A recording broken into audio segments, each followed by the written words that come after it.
Yo, Wagwan Zimbabwe, Wagwan people, Wagwan everyone. My name is DJ Sparks, we're Zimbabwe, and I'm here on the Zimu Reality ITV YouTube channel. Pana no discussa nyaya dzakasiyana siyana, but not taura nyaya dzakasiyana siyana dzinenge dzichiitika kunyanya dzinenge dzichiitika kumazim celebrities edu.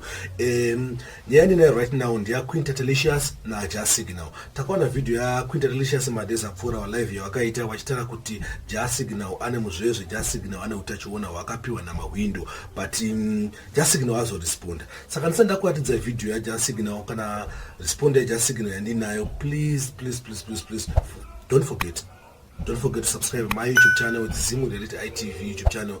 Zvangodakira kuti each and every time panokanda chinjinyowani unobvangochiona.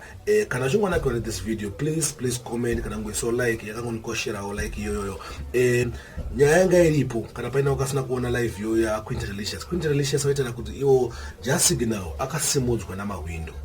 Kana paina singaziva mawindo, picture yame mawindo ndeiro.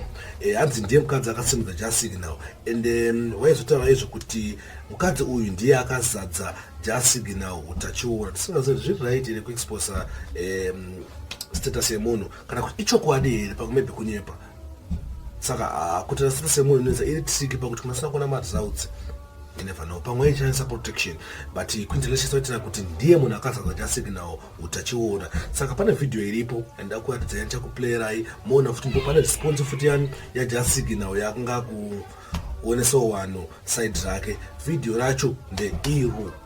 Asingaziye kuti mawindo anorwara ndiani, asingaziye kuti mawindo akaparara nemukondombera ndiani, ani mawindo ndiye akazadza Jasignal mukondombera, asingazviziye izvozvo ndiani. Asi unenge wakuda kuzvita ndotozvitaura kai mawindo ndibhuru wangu asandu mai makasandu zendo kutaura chokwadi.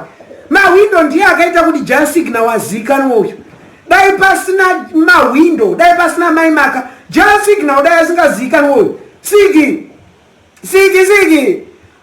Sigi akatobotanga ari kwira zichemberirie, ndokuri bauta, ndokuri kwira, ndokuri ti akariti ndokumva ravhura ratunda. Sikamva imba sweet. Right, mawanzo wa Quinta Delicious vakatara zvakawandisa, vakahumana zvakawandisa, but Jasignal chakwanisa kungoita chekubvunza kuti are you sure nezvamukutaura queen?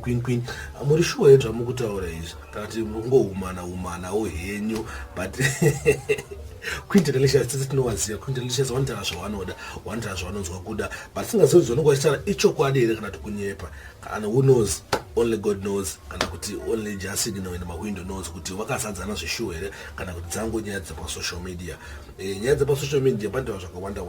Panomwe munhu ngotanga kuti Sparks zimusoro tongozana dzepa social media zvinoitika. Saka maybe achazive chokwadi, achazive nhema, but ndo zvanga zvichiitika. Thanks for watching. This is my YouTube channel Zimu Reality ITV. Don't forget to subscribe it. Zvakandikosherawo kuti makasubscribe zvava zvindipo simba nekukomendawo nonzwa mafungiro enyu kana kuso like inotaura zvakawanda kwandiri.